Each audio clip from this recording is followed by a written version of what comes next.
J'invite maintenant les participants à la première table ronde consacrée au réseau de chaleur à rejoindre ce plateau. Lionel Guy, Jean-Yves Richard, Grégoire G et Gérard Camus. Il n'y a pas d'emplacement prédéfini. Donc on va parler réseau de chaleur. Les réseaux de chaleur sont la troisième source d'énergie. On parle généralement des réseaux d'électricité, réseaux de gaz et également des réseaux de chaleur et de froid. Il y a différents types de réseaux de chaleur. Il y a notamment la géothermie, il y a les réseaux de chaleur au gaz qu'on connaît, et puis les réseaux de chaleur bois dont on va parler essentiellement ce matin, pour une raison simple, c'est que les ressources géothermiques dans l'Yonne ne permettent pas, a priori, de faire de la géothermie profonde, et donc on est plutôt vers une ressource biomasse bois. Et pour en parler, donc, nous avons Lionel Guy, chef de service transition énergétique à la FNCCR, Jean-Yves Richard, coordinateur du pôle transition énergétique à l'ADEME Bourgogne-Franche-Comté, Grégoire G, directeur patrimoine, énergie et réseau au syndicat du Jura, SIDEC Jura, et puis Gérard Camus, adjoint au maire de Charbuy, qui nous présentera tout à l'heure le réseau de chaleur que la commune a mis en place. J'aimerais bien qu'on commence cette table ronde par un panorama des différents réseaux de chaleur et des rôles des collectivités. Jean-Yves Richard, quels sont les différents types de réseaux de chaleur? Donc vous êtes, je le rappelle, coordinateur du pôle transition énergétique à l'ADEME. Oui, ça marche, oui. En tout cas, je suis très content d'être ici parmi vous avec l'ensemble des syndicats d'énergie. J'en ai rencontré pas mal hier soir de toute la France. Et je suis content aujourd'hui aussi qu'on parle de syndicats d'énergie, parce que longtemps, moi je suis un ancien à l'ADEME, et on parlait de syndicats d'électrification et d'électricité. Et ça montre aussi ce changement sur la prise de conscience sur l'énergie, parce que vous parlez en particulier, vous lui dites énergie, il vous parle électricité, souvent. En fait, 48% de l'énergie consommée en France, elle est pour le chauffage. Donc c'était pour replacer aussi l'importance de produire de la chaleur autrement, et l'importance aussi des réseaux de chaleur. Et les réseaux de chaleur, historiquement, je pense que ça doit être sans doute un ingénieur ADEME qui s'est dit, quand on s'occupait des déchets, et puis qu'on a dit maintenant on arrête, parce que je pense qu'il y a pas mal de têtes blanches qui ont connu ça, on arrête de mettre à la décharge et de jeter nos déchets comme ça à la décharge communale, et puis de temps en temps, il y a un agent qui vient craquer une allumette. On s'est dit, il faut peut-être faire ça un peu proprement, et on va mettre en place des usines d'incinération pour gérer correctement nos déchets. À l'époque, on pensait que c'était correct. Maintenant, on a quand même d'autres solutions. Et cette incinération, il y a un ingénieur ADEME qui a dit, attendez, toute cette chaleur, qu'est-ce qu'on en fait? Et c'est les premiers réseaux de chaleur, ils sont nés de ce besoin de ne pas gaspiller cette chaleur et de l'utiliser pour les gros réseaux de chaleur urbains.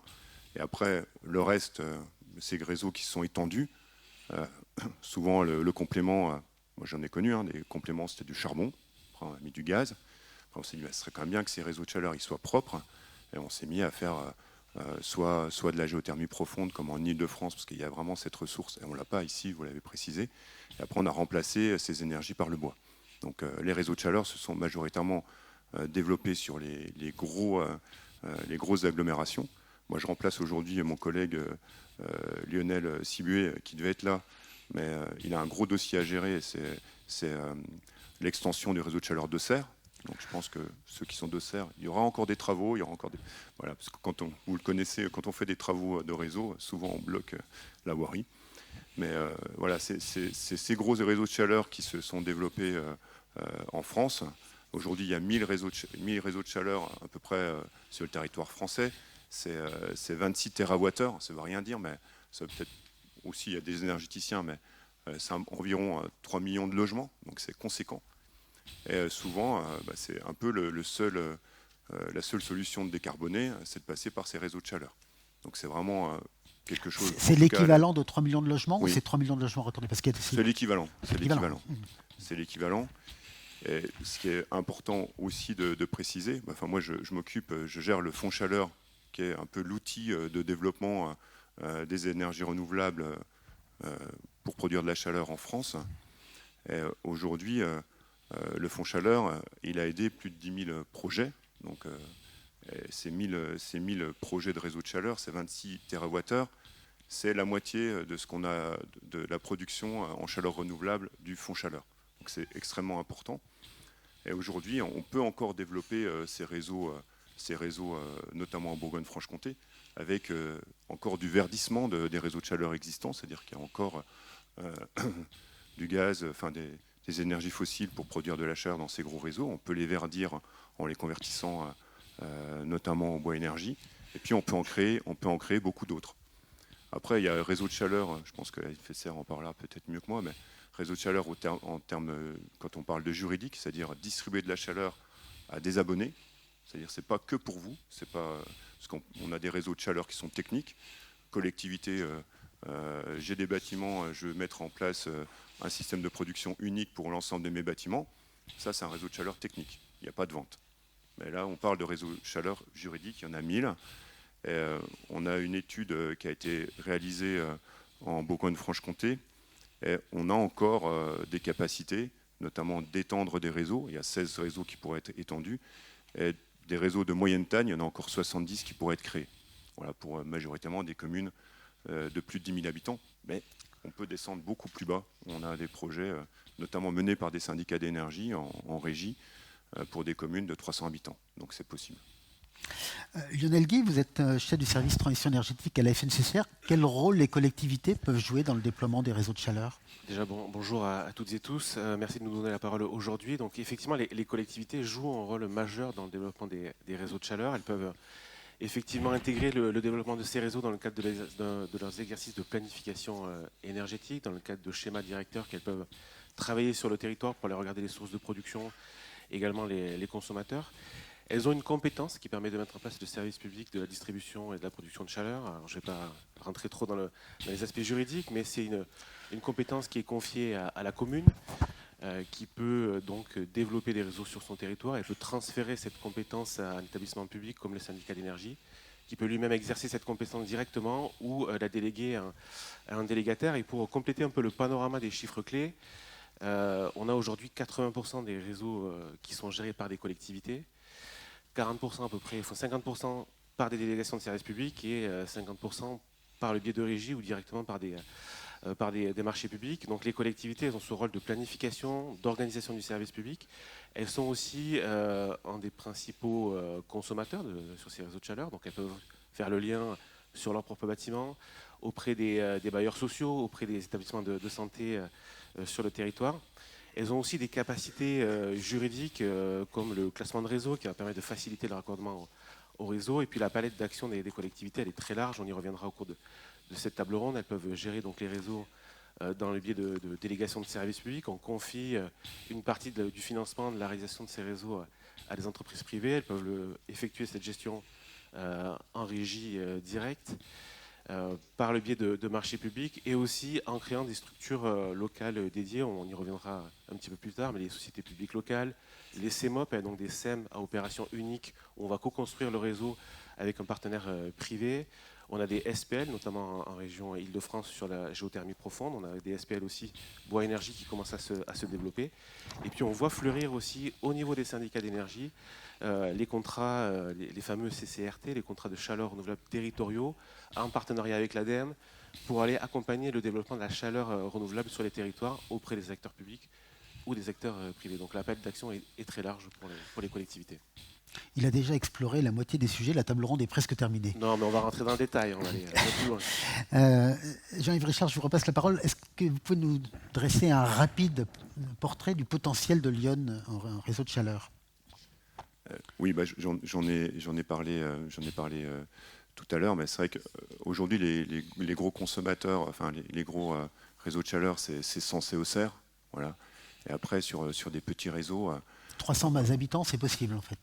C'est possible. Hein. En fait, je crois que vous en avez parlé tout de suite, mais pour faire un parallèle avec tous ces réseaux énergétiques, en fait, pour justifier le fait d'avoir une production unique et de transporter de la chaleur des fois sur plusieurs kilomètres, il faut que ça en vaille la peine.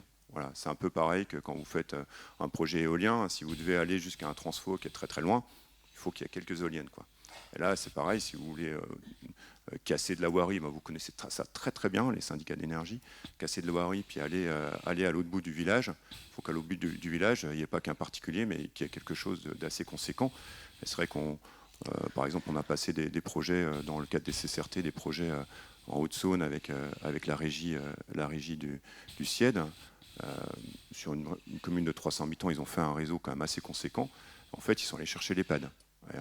Voilà, quand on parle de tout ce qui est médical, c'est génial, parce qu'un EHPAD, c'est chauffé toute l'année, tout le temps, il y a tout le temps des besoins.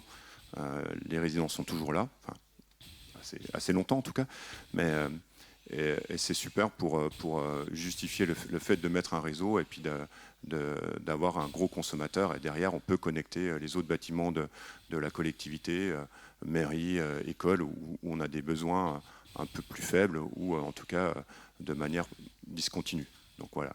Mais on peut faire des projets sur des petites collectivités ou des grosses collectivités. Et je crois que vous en avez parlé tout à l'heure, mais souvent aussi, ce qui est très bien, aujourd'hui on en a pas mal de régies gérées par des syndicats, une SPL qui a été créée dans le Jura.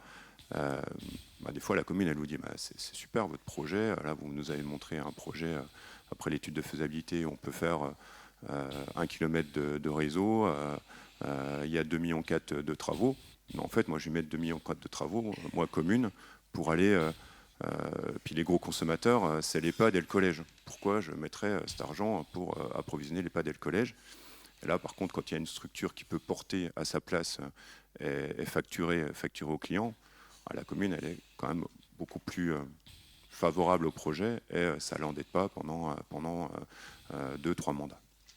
Gardez le micro, je veux bien que vous nous expliquiez en quoi consiste le contrat de chaleur renouvelable territoriale dont Lionel Guy a parlé tout à l'heure. Et je sais que c'est un sujet de discussion au syndicat départemental d'énergie de Lyon. Comment l'ADEME opère ce modèle? Je saute une page alors. Mais, donc, contrat chaleur renouvelable territoriale. Je vais le faire maintenant parce que comme ça, est-ce que quelqu'un pourrait être témoin que je l'ai fait? On a un réseau qui s'appelle Réseau élu pour agir. Donc, je fais la promotion aujourd'hui pour ma collègue. Elle m'a dit il faudrait que tu en parles. Donc on va réaliser des webinaires, des visites. Là, il y a une visite au mois d'octobre dans un département voisin, dans le 71, pour une installation de géothermie pour 2 bâtiments d'une commune à Étrigny. Et, en fait, ce qui était reproché au Fonds Chaleur, ce que notre président aussi reprochait au Fonds Chaleur, c'est que le Fonds Chaleur, il y avait des seuils. Pour rentrer dans le cadre du Fonds Chaleur, c'était 1200 MWh de production annuelle pour le bois. Donc ça fait déjà des gros projets. Et, la réaction, c'est de dire c'est super, vous avez toutes ces communes qui demandent, qui veulent s'engager dans la transition écologique, et puis quand elles ont un projet, vous leur dites votre projet est trop petit. Donc la réaction, c'est de dire nous, à l'ADEME, quand même, on n'est pas staffé pour aider tous ces petits projets. C'est-à-dire, ok, on le fait, mais on confie le Fonds Chaleur en gestion à un opérateur territorial qui nous dit, sur 4 ans, je suis capable de sortir tant de projets, j'en ai identifié tant de projets, ça fait tant de mégawattheures, déléguez-nous les fonds pour aider ces projets-là. Donc ça veut dire que dans ce cadre-là, on a 6 contrats signés aujourd'hui en CCRT. Je ne cache pas que le SDE a déposé une demande pour en signer un. Je ne sais pas, ne me posez pas la question si ce sera contractualisé l'année prochaine. Je n'ai pas de boule de cristal, mais j'espère qu'on arrivera à aboutir sur ce contrat. En tout cas, ceux qui sont en cours, Doubs, Haute-Saône, Saône-et-Loire, Côte-d'Or, on a ces contrats qui sont signés. Ça permet d'aider des petits et des gros projets menés par des collectivités ou des entreprises. Donc on vous confie le Fonds Chaleur à gérer, et vous gérez de la même manière que nous on l'aurait géré. Et vous signez des conventions avec les bénéficiaires pour les aider dans leurs projets. Donc ma commune, ma chaudière fuel va tomber en rade sur mon école. Je voudrais mettre une chaudière granulée. Ce projet peut être aidé. Voilà. J'ai une question de la salle, Monsieur Zéger. Non, il faut activer le micro. C'est bon.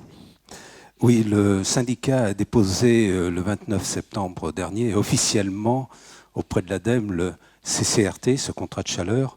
Est-ce que l'on peut espérer avoir un retour, une réponse sur ce contrat et pour le signer avant la fin de l'année ou en tout début de l'année prochaine? Votre micro ne marche pas, je ne vous ai pas entendu. Dès qu'on aura un gouvernement. J'ai déjà, ma directrice et moi-même, on a déjà fait remonter ce projet avec différents arguments. Et on espère qu'ils seront entendus, mais vous connaissez la situation politique actuelle. Non. En tout cas, cette année, ce qui est sûr, c'est que cette année, le fonds chaleur a été maintenu à 800 millions d'euros, ce qui est déjà donc le même montant qu'en 2024, ce qui est déjà quand même une satisfaction. Une satisfaction.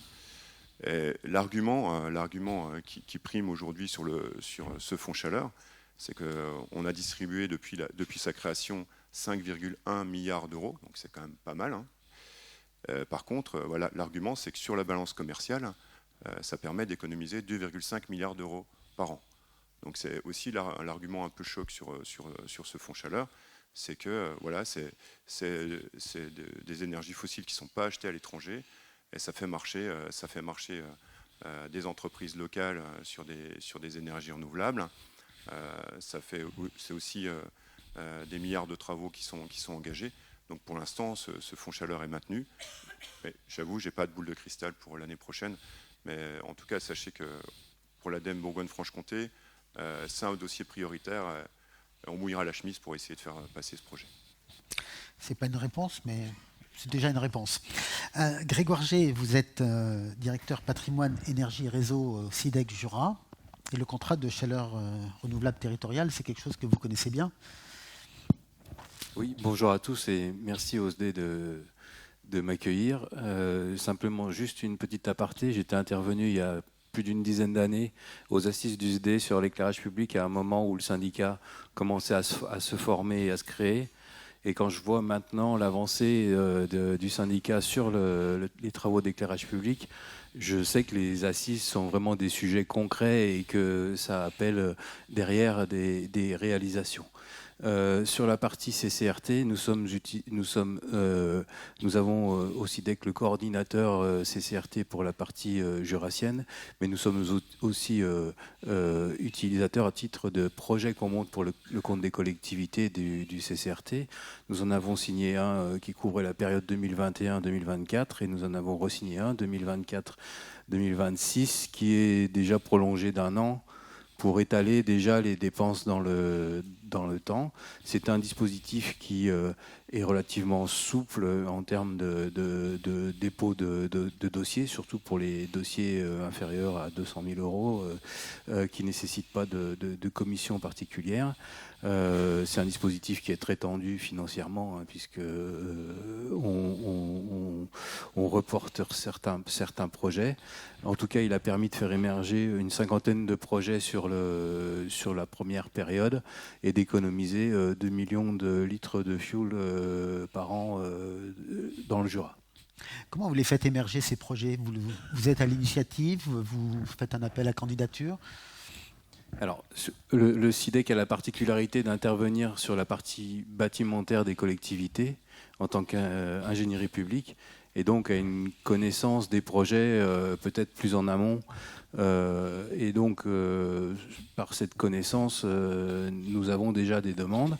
Le SIDEC est fléché aussi comme référence RCRT, donc les projets, puisque même les projets privés peuvent être aidés par le CCRT, les projets privés, les projets arrivent au SIDEC par le biais du financement et du référent financement.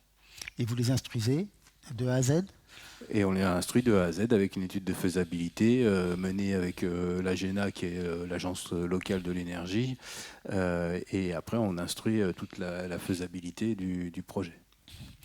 Merci. Je voudrais maintenant qu'on voit concrètement un réseau de chaleur. Et je vais donc demander à Gérard Camus, vous êtes adjoint au maire de Charbuy, et on va voir quelques images de votre projet. Vous aviez plusieurs réseaux et vous avez décidé de faire une opération pour les réunifier et passer à la chaleur renouvelable. Oui, en fait, bonjour à toutes et à tous.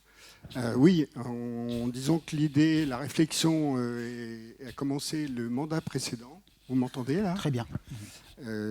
Et donc, on a, avec des motivations vertueuses, c'est-à-dire qu'on vous laisse débarrasser des énergies fossiles, le fuel et le gaz, et puis réduire nos effets de production de CO2. Et puis ensuite, ce qui est important pour une petite commune comme Charbuy, c'est réduire nos coûts de fonctionnement. Le dossier, on a lancé une étude de faisabilité qui nous a donné des résultats prometteurs, mais à cause de priorités budgétaires, nous avons été obligés d'enterrer un peu le dossier et il est réapparu par la force des choses en 2020, car nos systèmes se dégradaient, c'est-à-dire les chaudières fuel et le système gaz commençait à vieillir et devenait très lourd à entretenir et surtout en consommation. Les sources d'approvisionnement étaient de plus en plus chères à cette période. Exactement, c'est ce que j'allais vous dire, c'est qu'en plus, vous aviez le fuel qui prenait des coûts exorbitants pour une petite commune et on avait une consommation importante. Du coup, la décision a été prise de relancer une nouvelle étude de faisabilité bien plus précise qui nous a apporté la conviction qu'il fallait qu'on bascule dans un système de réseau de chaleur et de chaufferie biomasse. Ok, et donc vous lancez l'opération. Alors, l'opération a été lancée en 2020. En 2021, nous avons pris une délibération pour s'engager dans ce projet. Toute l'année 2021, pratiquement, a été la recherche de subventions et qui est très importante en fait. Et puis ensuite, l'année 2022 fut consacrée à finir les détails techniques et financiers, de préparer un dossier d'appel d'offres. Puis le début de chantier s'est fait en mars 2023 et au bout de 8 mois, on a mis en route la chaufferie. C'est un calendrier assez resserré. C'était très serré. On n'avait pas le choix de toute façon puisque le système précédent était obsolète. Et puis, l'hiver arrivant, il fallait que nos chérubins aient chaud et tous les employés de la commune aussi. Et si vous faites un bilan financier et environnemental aujourd'hui de ce réseau ? Alors, il est plus que positif. Pour vous dire, on avait un coût de fonctionnement d'environ 40 000 euros avec l'ancien système.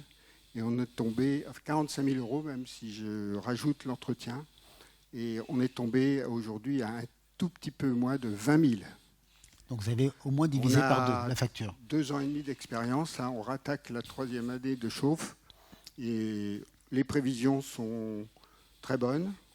On consomme en plaquettes environ 130 tonnes de plaquettes par hiver. On a un coût donc, qui est moins de 15 000 euros. Grégoire G, juste une rapide question. Est-ce que vous constatez le même rapport sur les coûts dans les réseaux du Jura ? Donc dans les réseaux du Jura, on arrive à sortir des coûts de chaleur à 125 euros du mégawattheure, y compris exploitation et renouvellement du matériel.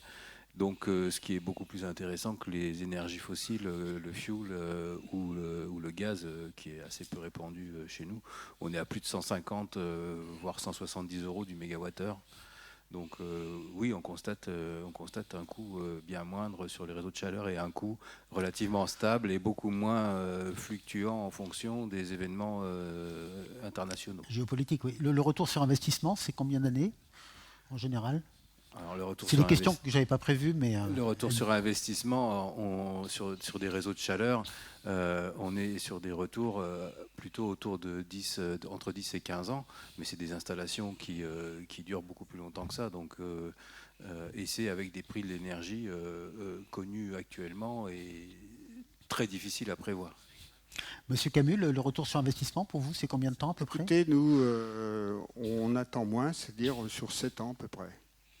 Ah oui. Ouais, parce que bon, on avait une partie de notre réseau, je ne sais pas s'il était affiché, Ouais, on qui l'a vu, mais on peut le existait, repasser. qui existait, disons, on a juste Vous l'avez là. refait. Oui, pardon.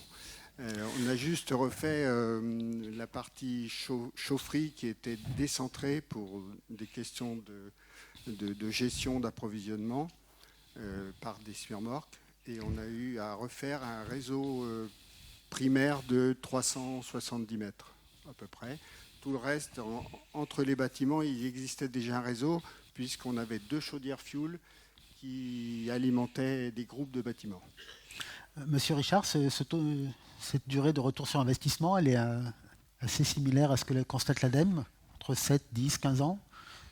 Alors, c'est un peu compliqué de parler de retour aux investissements. En tout cas, moi je dirais plutôt que dès la première année, les économies sont là. Voilà, c'est plutôt à voir comme ça, enfin, entre guillemets, sur le budget de la commune, entre les investissements et puis le coût de fonctionnement. Et c'est vrai qu'une collectivité, les coûts de fonctionnement, ils sont toujours là, quoi. Les investissements, on peut trouver des financeurs. Et c'est vrai qu'on nous dit aujourd'hui qu'il n'y a pas de financement.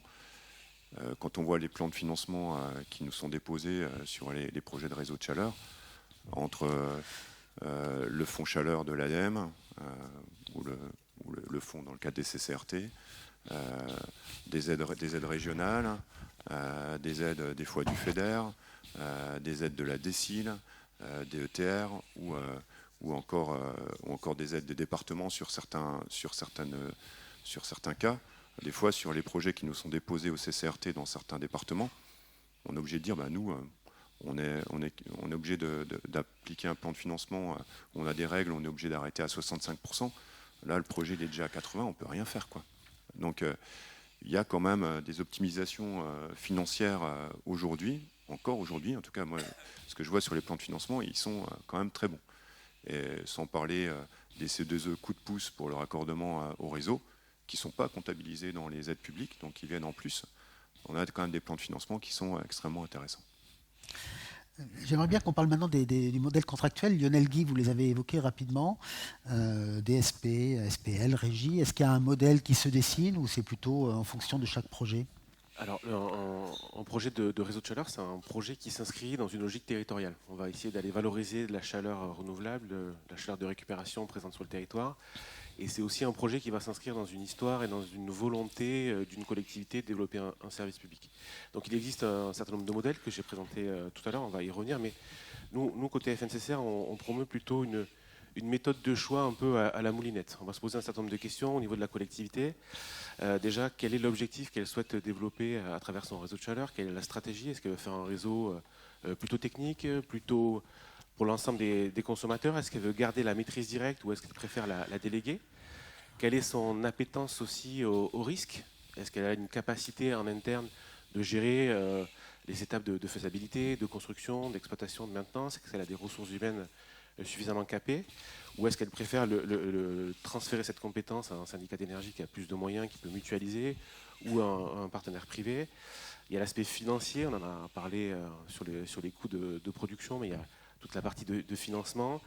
Est-ce qu'on est sur la création d'un réseau de chaleur? Est-ce qu'on est sur une extension? Est-ce qu'on souhaite aller plus loin dans l'optimisation? Est-ce qu'on a une capacité d'investissement au sein de la collectivité? Il y a toute une dimension aussi dans la partie réseau de chaleur sur la relation avec le public. Est-ce qu'on souhaite être en première ligne et porter un prix de la chaleur? Est-ce qu'on souhaite gérer les questions de facturation, de recouvrement, de politique commerciale? Ou est-ce que là aussi on préfère le déléguer? Et une fois qu'on fait toute cette moulinette, on a un certain nombre d'outils juridiques qui vont correspondre. La délégation de services publics, c'est la capacité pour une collectivité à les déléguer à des partenaires privés. On peut le faire en totalité ou de manière un peu plus un peu plus, sur des étapes un peu plus précises, qu'on soit en concession ou en affermage. Une DSP, c'est une délégation à risque et péril pour le délégataire. Charge à lui d'aller assurer un prix de la chaleur, d'aller assurer un développement. On a ensuite le modèle de la régie. Donc on internalise tout ou partie des travaux sur les réseaux de chaleur, sur les études de faisabilité. Ça permet, quand on le fait à l'échelle d'un syndicat, de mutualiser véritablement cette partie-là, de monter en compétences. Et donc là, après, on a différents types de régies. Je ne vais pas rentrer dans le détail, mais on peut soit la faire de manière personnalisée, soit de manière moins autonome. En tout cas, quand on est sur une régie, c'est bien la collectivité qui pilote l'ensemble des opérations. Et puis après, on a aujourd'hui un peu les systèmes hybrides. On va créer des sociétés dédiées. On a l'exemple de la CEMOP, donc une société économique à opération unique. La première a été créée, je crois, sur la ville d'Amiens, sur un réseau 100% énergie renouvelable, qui visait à valoriser de la chaleur fatale, de la biomasse, des eaux usées. Et donc là, on se met d'accord avec un opérateur pour exercer et exploiter ce service public. Et la collectivité reste quand même aux commandes de la société, dans le cadre de sa gouvernance. Elle peut influer le choix sur les réseaux de chaleur. On a ce qui se développe de plus en plus, on a l'exemple dans le Jura de la société publique locale, donc une société à 100% actionnariat public, on n'a que des actionnaires collectivités, et on va travailler, développer des réseaux de chaleur pour le compte de ces actionnaires. Ça a un principe, une facilité juridique d'une relation in-house, ça évite la mise en concurrence, et c'est surtout un outil de mutualisation et de massification des enjeux techniques et juridiques. Donc ça marche très très bien, cette question de la SPL, et puis on peut aller dans des dynamiques assez larges à travers ça, sur de l'exploitation de la ressource, de la transformation de la biomasse et du stockage. On peut avoir l'ensemble de la filière dédiée sur ces SPL. Donc il n'y a pas de modèle unique, il y a juste un modèle qui va s'appuyer sur les ambitions du territoire et sur les ressources qu'elle peut mettre à disposition.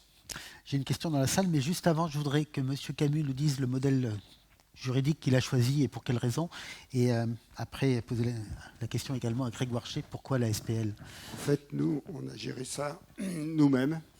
On a donc mandaté un bureau d'études pour faire les études de faisabilité et toutes les autres phases. Et après l'appel d'offres, ce sont des entreprises privées, locales, qui ont donc fait les travaux. Nous, on suivait en tant que maître d'ouvrage, et le maître d'œuvre s'occupait de tout. Et aujourd'hui, vous l'exploitez en régie? Et aujourd'hui, on l'exploite en régie. On ne vend pas de chaleur. On a opté pour ça parce que on n'avait pas trop de choix. Il fallait que ça aille très vite. Donc on a essayé de gérer ça nous-mêmes. Grégoire G, vous avez opté pour la société publique locale. Pour quelles raisons? Donc, le SIDEC a étudié la régie et la société publique locale pour remplir la case qui manquait au niveau de l'ingénierie dans le Jura, c'est-à-dire des réseaux de chaleur viables mais non finançables par les collectivités. Et donc, l'outil manquant a été le choix d'une société publique locale qui permettait de mieux sécuriser et de créer une vraie séparation par rapport au budget du SIDEC, et donc de faire prendre moins de risques aux syndicats, y compris au niveau des avances de fonds, même si les budgets annexes sont indépendants. Et donc le choix a été d'aller vers la SPL, qui nous permettait de faire plus de projets sans toucher à la capacité d'autofinancement du syndicat. Et puis le deuxième choix, c'est aussi d'avoir une comptabilité privée qui permettra de faciliter la facturation aux clients.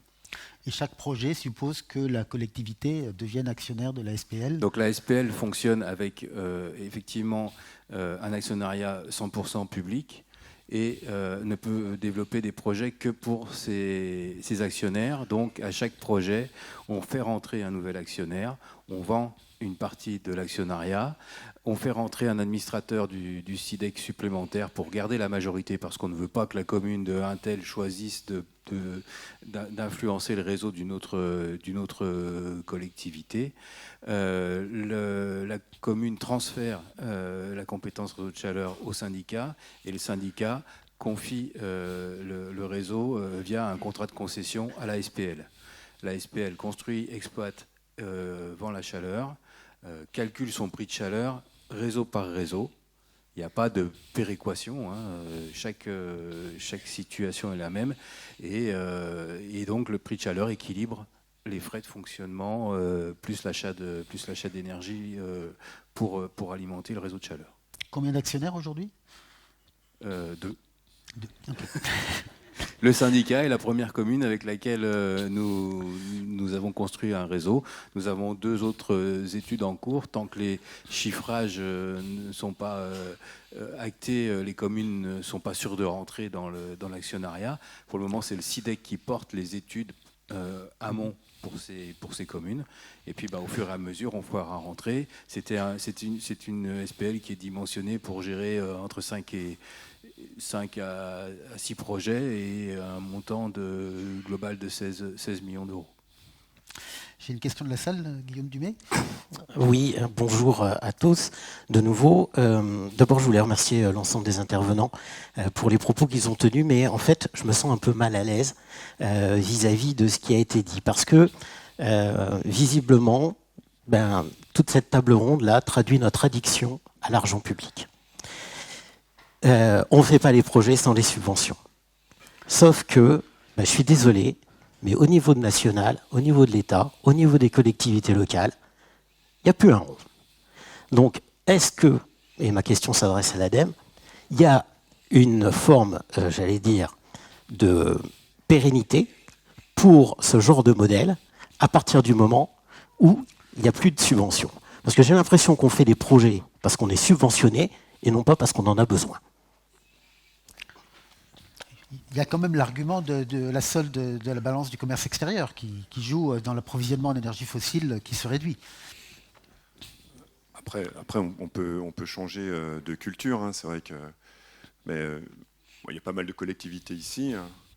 Il y a certains projets, ils pourraient se faire avec beaucoup moins de subventions, mais il y a quand même une culture des 80% d'aide publique. Et souvent... Monsieur le maire me dit, voilà, 35%, ouais. Vous plaisantez. Enfin, voilà, c'est pas des habitudes. Je pense que voilà, on peut changer les habitudes. Hein, je dis pas du tout le contraire. Et sur des gros projets de réseau de chaleur, là, je vous ai parlé d'Auxerre ou de Sens. En fait, il y a une étude économique. Et l'aide de l'ADEME est capée à un temps de retour sur le projet. C'est-à-dire, on juge que le projet là, il est rentable. On s'arrête là. Voilà. Et après, comme là on parle de réseau de chaleur, et vous n'êtes pas sans le savoir sur d'autres réseaux. Hein. Quand vous partez de rien et vous devez creuser des tranchées et mettre des réseaux, ça coûte très cher. Ouais. Et après, une fois que l'équipement il est là, renouveler une chaudière, renouveler un équipement, c'est rien. Mais l'investissement de départ, il est conséquent. Donc, je pense que sur ces projets-là, oui, effectivement. Il y a besoin d'un coup de pouce. C'est amusant parce que je me rappelle d'une intervention que j'avais faite sur le solaire thermique dans le Jura où il y a des gros campings, etc. J'avais eu un peu les mêmes questions en me disant, vous vous rendez compte, vous dites le solaire thermique, à l'époque il fallait 70% d'aide publique pour que ce soit rentable. Moi j'étais très mal à l'aise en face. Voilà, c'était le propriétaire d'un gros camping qui m'envoie ça et me dit, en fait, que fait l'argent public? Et puis après, en fait, ce qui est bien, c'est quand on est à une assemblée comme ça, il y a quelqu'un d'autre qui vous tend la main pour vous sortir du pétrin dans lequel vous êtes. Et puis, il y avait un autre propriétaire de camping qui a dit, mais attends, toi, Bernard, tu as eu tant de pourcents pour ta piscine à vagues par l'État, tu n'as pas dit que tu te passais de cette aide, quoi. Donc voilà, après, je pense qu'on est quand même sur des projets qui ont du sens en énergie renouvelable.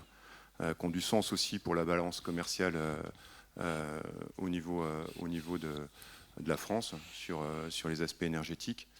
Donc oui, ces projets, ils sont plus chers que des projets classiques et ils ont besoin d'être soutenus. Et derrière, je pense que le retour, il est là. Là, on parlait aussi de local, sachant que ces projets, généralement, le bois, il vient dans un rayon de 30 à 60 km autour du projet. Donc on est vraiment dans du développement local. Moi, je suis allé inaugurer un réseau de chaleur à Blamont hier. Et ce projet, voilà, c'est l'entreprise locale qui est à moins de 30 km qui a apporté la plaquette, quoi. Donc voilà, le maire, je crois qu'il était fier de son projet, porté par la régie du syndicat du Doubs. Donc lui, il était très fier de ce projet-là. Après, je pense qu'il y a vraiment une volonté politique de faire. Je pense que ces aides financières, elles permettent aussi de passer à l'action. C'est un projet qui faut 5 ans pour sortir ce type de projet. Donc il y a vraiment une volonté politique forte de s'accrocher et de faire sortir ce type de projet. Voilà, vous avez parlé aussi, c'est 5 ans de réflexion. On va parler de la ressource dans un instant, mais j'ai une question de Jean-Luc Dupont, au premier rang. Oui, merci. Alors, ce n'est pas tant une question, c'est plutôt pour rebondir sur l'intervention du VP Dumay à l'instant. En fin de compte, on s'est posé exactement, on a fait la même remarque sur l'argent public qui est dans une période de tension budgétaire et pas, enfin, quand c'est gratuit, c'est qu'il y a un couillon qui paye pour toi. Donc, il n'y a rien de gratuit dans ce bas monde. Et donc, la question que vous évoquez de soutien aux filières, il est évidemment extrêmement important. Si on part du prisme de la volonté de décarboner l'ensemble du spectre et des faisceaux énergétiques en France, et ça c'est évidemment le prisme premier, et donc l'accompagnement est là. Et je me regarde sur le danger, on l'a vu sur la bulle photovoltaïque, c'est-à-dire que dès qu'il n'y a plus le soutien, on fait écrouler le dispositif. En 2024, on fait voter la loi APER, et en 2025, on tue le tarif du S21 sur le rachat. Du coup, on a une forme de schizophrénie où on fait des stop and go sur l'énergie, et on a du mal à voir sur le long terme, et on sait que, par exemple, l'installation sur des réseaux de chaleur, ce n'est pas un pas de temps court, c'est 25, 30 ans, 40 ans, pour avoir à la fois la perspective de bénéficier de l'amortissement qu'on aura fait sur la durée. Donc je suis d'accord avec vous sur le temps court d'amortissement qui n'est pas forcément le prisme initial, mais qui doit quand même rentrer dans le sujet. Il y a un deuxième point qui n'a pas été évoqué, que je souhaite mettre ici au débat, c'est qu'en fin de compte, il faut faire attention quand on est élu local à ne pas avoir des actions qui vont aller à l'encontre de mesures qu'on mène. On ne peut pas mettre en rivalité plusieurs énergies sur le territoire. Lorsque, par exemple, on développe le biométhane et qu'on va faire en sorte de verdir le gaz dans les réseaux de distribution gazier, si en parallèle vous développez des réseaux de chaleur, vous allez tuer mécaniquement le modèle économique du biométhane que vous avez mis à côté. Donc il faut faire attention. Aujourd'hui, on va demain être confronté à un deuxième sujet. Il existe un réseau de distribution publique de gaz qui aujourd'hui dessert 11 millions de foyers français. Si on met en parallèle diverses autres sources d'énergie, on va complètement affaiblir celui-ci. Donc on arrive dans un modèle ubuesque aujourd'hui. On est obligé d'augmenter le tarif d'utilisation des réseaux publics d'électricité, le TURP, et de gaz, parce que, alors pour l'électricité, c'est parce qu'on a beaucoup d'actions de transition, il faut faire des nouveaux postes, aller vers des nouveaux raccordements, et pour le gaz, c'est le contraire, c'est comme on fait baisser mécaniquement la consommation du gaz, pour continuer à l'entretenir et à le garder sécure, il faut y mettre de l'investissement. Donc il faut stratégiquement sur le territoire, il faut faire attention à ce que notre action ne soit pas contre-intuitive et qu'à un moment donné, on mette en opposition de l'argent public qui va faire qu'en développant un modèle, on tue l'autre qu'on a déjà soutenu financièrement. Donc c'est important, et je pense que dans la stratégie nationale, on manque d'un cap clair sur la PPE, sur les enjeux qu'on doit avoir filière par filière, et faire en sorte de les serrer et les choisir localement. Alors il n'y a pas de copier-coller de territoire, l'histoire n'est pas la même partout. On évoquait le Jura, la ressource de la biomasse, la proximité, l'intelligence des territoires, et certainement un réseau gazier qui est très peu présent dans les territoires ruraux. Donc ça a évidemment beaucoup de sens. Mais ce que je veux dire, c'est qu'il faut faire attention à cette schizophrénie de vouloir aller sur tous les sujets et parfois de les rendre contre-intuitifs et surtout inopérants et très coûteux pour le budget de la nation. Lionel Guy, peut-être sur cette question de la coordination des réseaux. Oui. Je vais vous passer la parole juste après. Je vais être très rapide, mais effectivement, c'est côté FNCCR, c'est une position qu'on porte, la coordination du développement des réseaux dans les territoires entre l'électricité, le gaz et la chaleur, de manière à avoir une approche concertée entre les différents développements, dans une recherche d'optimum économique à l'échelle d'un territoire, tout en ayant à cœur et en tête que ces infrastructures de distribution sont au cœur du service public et qu'on doit avoir effectivement ce rapport, ce principe d'égalité entre consommateurs et de solidarité territoriale qui est très important. Donc effectivement, nous, on pousse une proposition pour que, à l'échelle du contrat de concession, à l'échelle des contrats de concession et à travers notamment les fameuses commissions consultatives paritaires de l'énergie, on peut avoir une schématisation, une cohérence entre les investissements qui sont portés au niveau des EPCI sur les différents réseaux et qu'on développe pas un réseau de chaleur ici pour aller déshabiller un réseau de gaz ou inversement, on puisse vraiment avoir un développement concerté et au service des territoires. Et on pourrait imaginer que demain, on mette en place des schémas directeurs d'énergie à l'échelle des syndicats d'énergie pour justement planifier et avoir un optimum économique et un optimum de services publics dans le développement de ces réseaux. Jacques Jacquenet, président du CICECO, on lui passe un micro, s'il vous plaît. Bonjour à tous. Moi, je suis votre voisin, président du syndicat de la Côte d'Or. Ça fait déjà 2 ans que nous avons vu avec M. Richard, vous vous en souvenez. Nous gérons le CCRT. Nous avons fait l'option d'aller en régie. Et je pense que nous avons 3 réseaux déjà qui sont en fonctionnement. Et nous en avons bientôt 4, le 4e, et nous en avons 3 autres à l'étude. Donc la régie, bien sûr, comme l'a dit tout à l'heure M. G, bien sûr, ça a intéressé beaucoup les communes, nos communes, bien sûr, parce que je vous signale que sur les 675 communes du CICECO, nous n'en avons que 113 contre gaz. Donc ça rapproche les propos de notre président Jean-Luc Dupont. Bien sûr, alors vous comprenez, les réseaux de chaleur, où on les fait, vous savez, pour faire un réseau de chaleur, il faut au moins 2 clients. Les 2 clients, ce soit la mairie et la communauté de communes. Mais, comme vous disiez tout à l'heure, M. Richard, il y a les EHPAD, et je vois, on va construire le 2e réseau de chaleur à Saulieu, où il y a l'hôpital. Et là, c'était le moment absolument à faire, parce qu'il y avait 3 chaudières fuel à remplacer. Donc le réseau de chaleur, l'hôpital nous dit, banco, on y va. Et là, justement, de faire une régie, bien sûr, ça ampute un peu les capacités d'emprunt de notre syndicat. Mais les communes sont quand même très contentes, parce que les petites communes, où nous avons fait, il y a Saulieu, qui n'est pas une petite commune, mais il y a Bligny-sur-Ouche, nous avons fait des petits réseaux, et là, elles sont très contentes, parce que la commune va avoir son réseau, et en plus, c'est la régie qui fait le financement.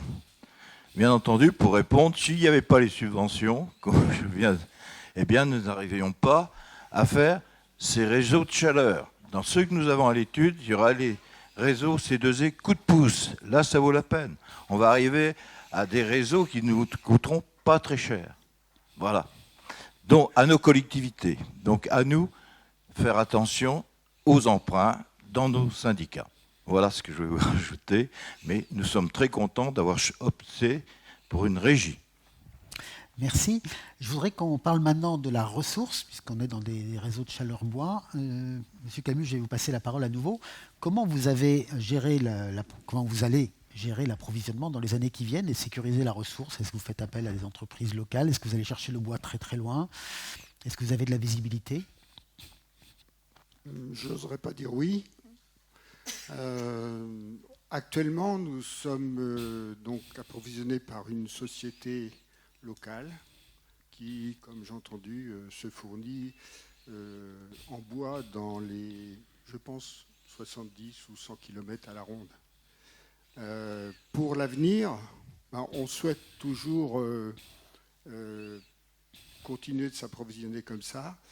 Des réflexions ont été faites avec nos agriculteurs concernant de potentielles ressources locales, mais ça n'a pas été approfondi parce qu'on n'a pas trop de visibilité là-dessus.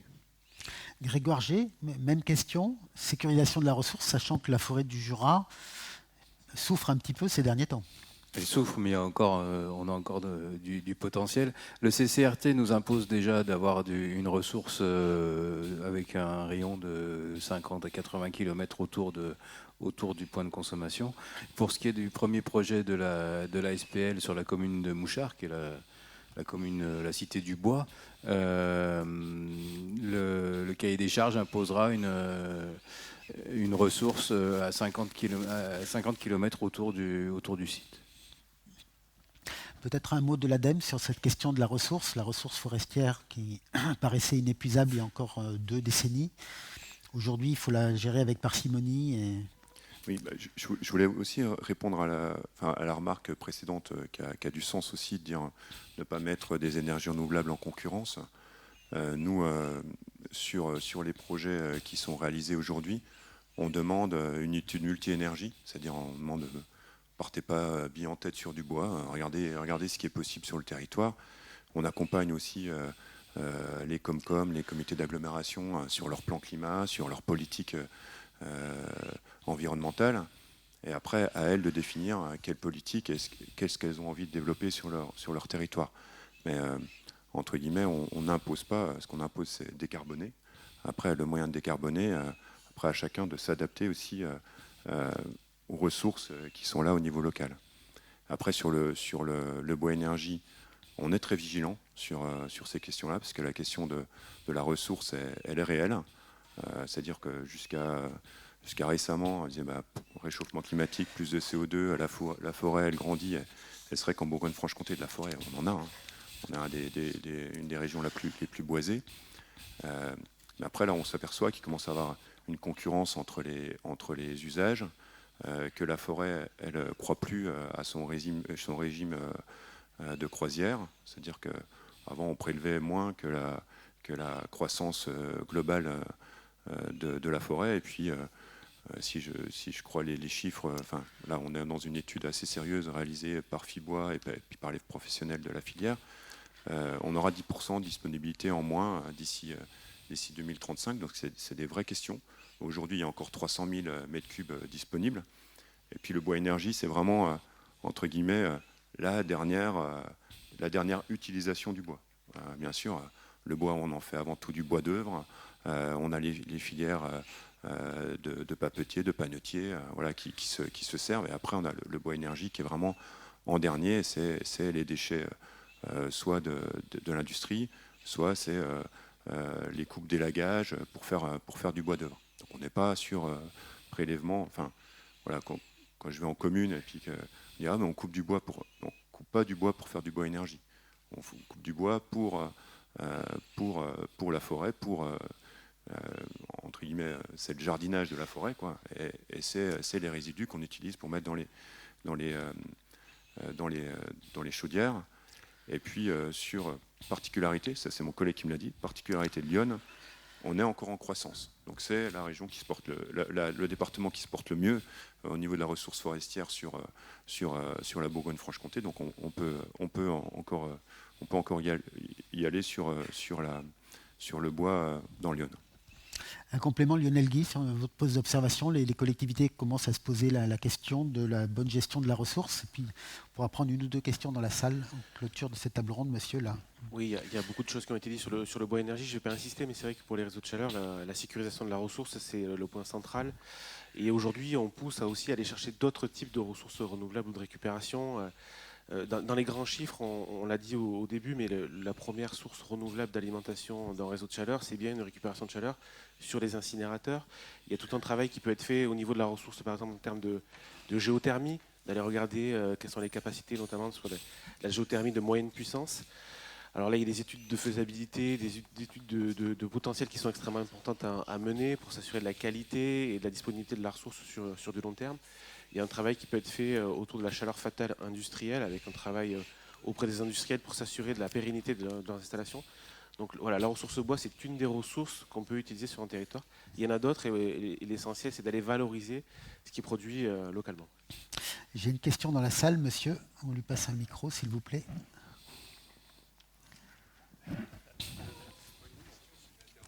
Oui, mais il vous faut un micro quand même. L'intervention relativement brève, hein, bien sûr.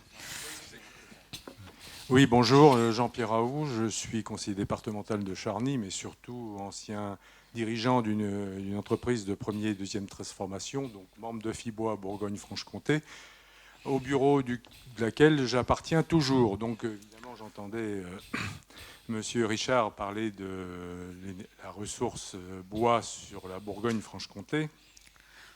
La Bourgogne-Franche-Comté, évidemment, c'est 1 700 000 hectares de forêt, dont 700 000 de forêts publiques, donc qui appartiennent aux communes et aux collectivités locales.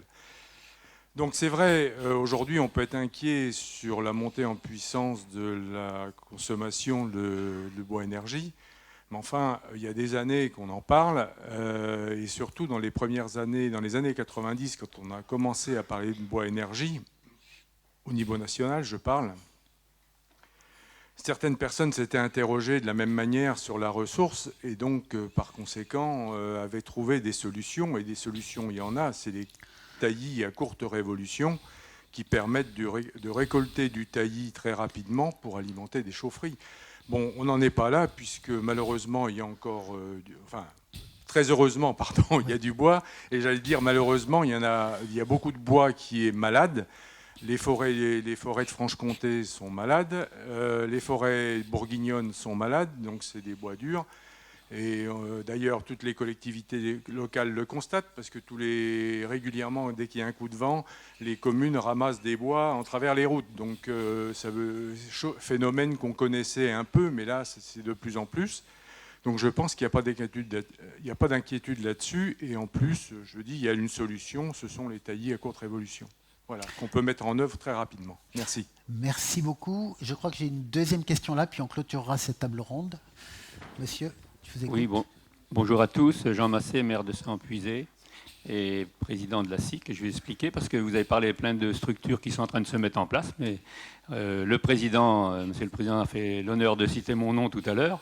Je suis président de la SIC depuis un certain nombre d'années. C'est une société coopérative d'intérêt collectif. Et là, tout le monde est adhérent, les collectivités, les agriculteurs, les transformateurs de bois, les propriétaires de bois, les installateurs de chaudières, les installateurs de toutes sortes. C'est une SIC, c'est une société coopérative, comme le nom l'indique. Alors notre première chaufferie a été mise en route, ça a été en gestation pendant presque 15 ans, parce que l'origine de cette société, on ne savait pas quelle société on allait faire, c'est l'utilisation des haies, ou des bouchures, comme on dit en puisé. Et ça vient d'être cité par mon collègue là, de Charny. C'est vrai que c'est vraiment un problème en puisé, mais je pense que c'est un problème partout. Les haies sont délaissées et on s'est aperçu que les agriculteurs, s'ils n'en ont pas une utilité, ils les broient, ils les coupent, ils les arrachent.